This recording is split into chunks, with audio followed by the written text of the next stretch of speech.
Hi guys, welcome back to my YouTube channel and welcome to today's video. So today we are going to be heading to Norway, and the title of the video says how Norway produce super athletes. So we're going to be checking this out together. I hope you enjoyed this video with me. Let me know your thoughts in the comment section. Please give the video a huge and massive thumbs up. Subscribe if you have not, share with comment, and let's dive into Norway. In the world, the US, China, or maybe France. Those countries usually top the medal table at the Olympics. Well, at least at the Summer Olympics. At the Winter Olympics, it's the tiny country of Norway that dominates. But it's not just snow and ice. They have four of the best footballers in the world. Haaland and Odegaard in the men's, Hegerberg and Hansen in the women's game. There's Kasper Ruud in tennis, Victor Hovland in golf, Magnus Carlsen in chess. There are Vikings winning over the hurdles. They are even beating the Kenyans in long-distance events. Triathlon, weightlifting, cycling, heck, they are even winning in beach volleyball. Per capita, Norway is the most successful sporting nation in the world. But why is that? The more you delve into the Norwegian success formula, the more interesting it becomes. It's a story about money, mind-blowing science, and a unique culture. Welcome to Athletic Interest and how tiny Norway produces the best athletes in the world. The natural reflex is to point out that Norway is super rich and has a lot of resources to put into its sporting infrastructure. But that explains nothing on its own. Ireland has a similar population and GDP, but how many great Irish athletes can you name right now? Besides, Norway has been wealthy for decades, but for most of the time they only had world-class skiers and maybe here and there a player who made it to the Premier League. Today they are everywhere. We are not saying that money isn't a factor. Norway's state fund holds over $1.7 trillion in assets. That's more than 300,000 per Norwegian citizen. The government uses a small portion of the fund's annual returns to support Norway's budget, funding public services like education, healthcare and infrastructure, while preserving the bulk of the wealth for future generations. This allows Norway to have better infrastructure, better coaches, better equipment. So, obviously, money is not the issue. But it's also not the sole reason for all the medals. In 2018, Norway made it to the top of the Olympics medal table with only a tenth of the budget of the British. Maybe they're just spending it wiser. Norway doesn't even invest in sports like skeleton or bobsleigh, as Britain or Germany do, because they say those cost too much money. So if money is not the answer, what is it that makes Norway so successful? It's a paradox. Norway is a very rich country, but they believe in the socialist way of doing things.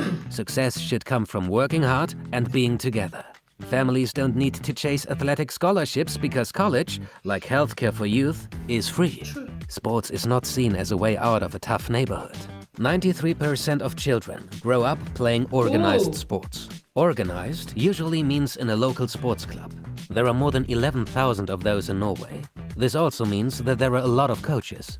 Most parents work 8 hours a day and are happy to spend their free time with their kids, to volunteer as a coach. That's not possible if you're working 16-hour shifts. The philosophy is a little bit like planning a successful YouTube video. You need a high click rate and retention. So the idea is to get as many kids as possible into sports and keep them playing for as long as possible. The head of elite sports in Norway puts it like this. Big nations are all about selection, getting rid of people. Nice idea. Norway allows children who are late developers or whose parents could not support them time to find their potential.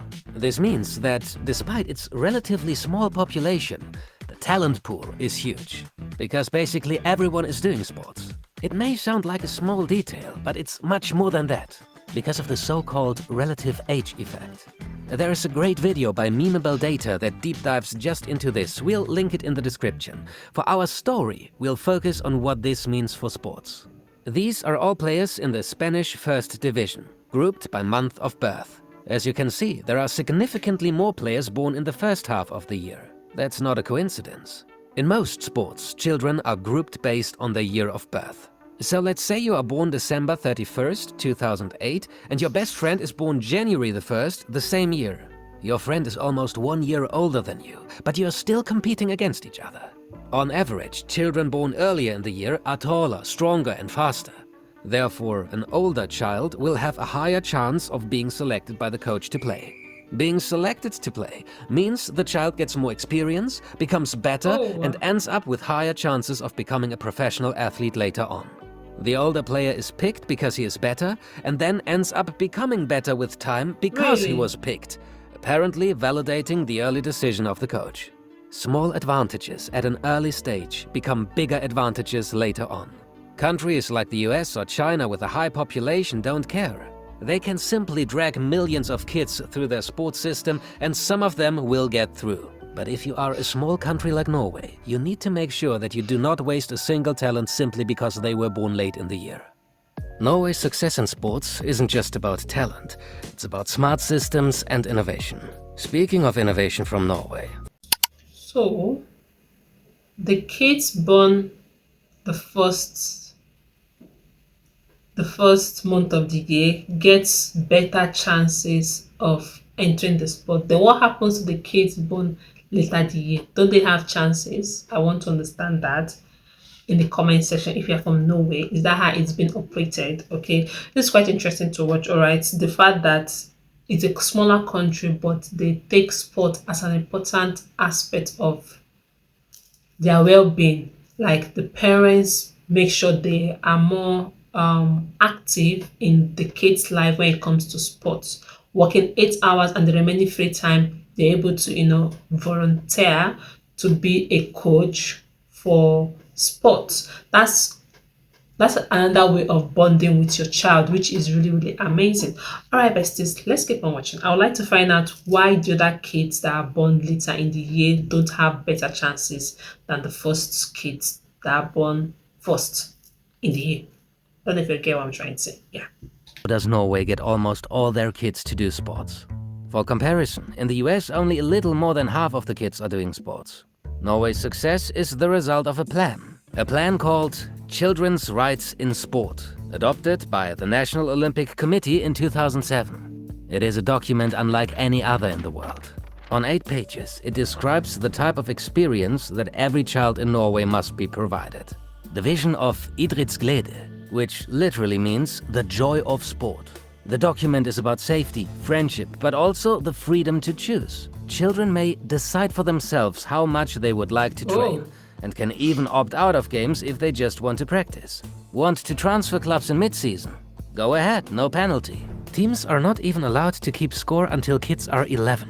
That means no targets or league tables.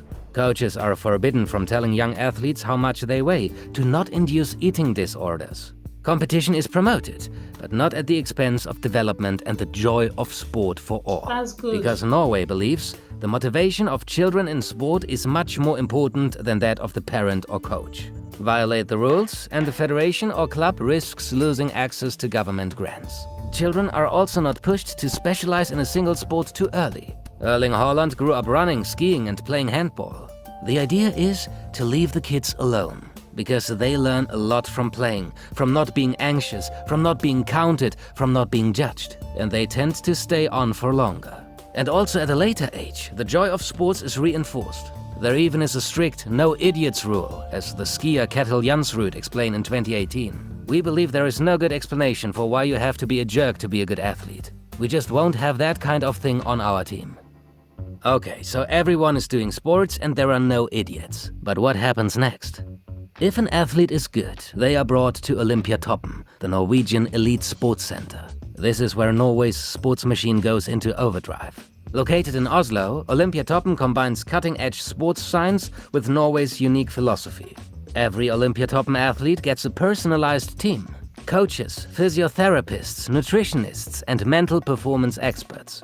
And if there's one thing that sets Norwegian athletes apart, it's their obsession with data. They don't just train hard, they train smart, especially when it comes to endurance sports. A lot of this can be traced back to a runner named Marius Bakken. Bakken was fast. Food is ready! And curious. Over his career, he conducted more than 5,000 lactate tests on himself to measure the intensity of his training. He even traveled to Kenya to test elite runners, searching for the perfect formula. What he discovered was groundbreaking. Most athletes were training too hard during their intervals. Bakken found a sweet spot just below the lactate threshold. Staying in this zone allowed him to train more without overtraining or risking injury. This principle became the foundation of what's now called the Norwegian training method. Bakken laid the groundwork, but it was the Ingebrigtsen brothers who took his ideas and ran with them, and turned theory into world-class results. Today, they monitor every step, every heartbeat, and every drop of sweat. And you can find a lot of those details online. Their training methods aren't hidden away. Wow. They are openly discussed, analyzed, and sometimes emulated by athletes around the world. That's also typical Norway, a culture of sharing knowledge. Instead of keeping secrets, they believe that collaboration makes everyone better. So, while other countries might focus on raw talent or massive budgets, Norway proves that curiosity, data, and teamwork can take a small nation to the top of the world. But let's get real. How much of these fancy-sounding strategies actually produce medals? And how much is just a story made up later to make the officials look good? Nice. The head of Elite Sports admits it himself. There's always something unpredictable about record-breaking talent. Some special, unrepeatable blend of inner drive and external influence that sets an athlete on the path to greatness. But he argues that Norway has created the right conditions for that thunderclap to strike. And maybe this isn't just about medals. Norway's methods are redefining how we think about talent, teamwork, and what it takes to excel in a competitive world.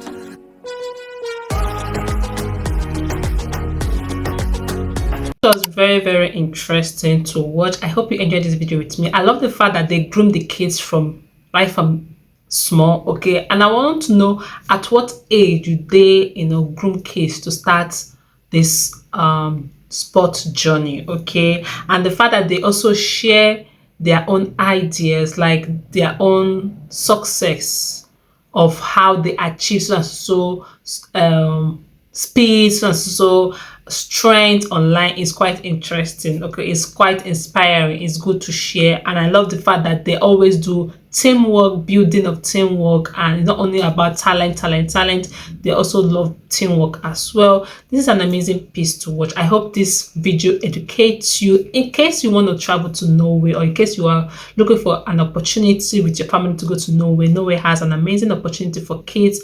They have an amazing opportunity for kids. And looking at the article I saw, the kids has their own choice to decide what kind of sport they want to do, how long they want to be on the sport team. Kids have their own decision to make. It's not only about the parents, because the parents cannot just impose things on them. Kids have their own say in everything that happens to their life, which is very, very amazing. Alright, besties, I hope you enjoyed this video with me. Let me know your thoughts in the comment section. Don't forget to give the video a huge and massive thumbs up. Subscribe if you have not, share with a comment. This is shocking for me, from my own perspective, from my own culture, from my own way of living. The way Norway do their things for their kids is quite different from ours. Yeah. So I'll see you all in my next video. Bye.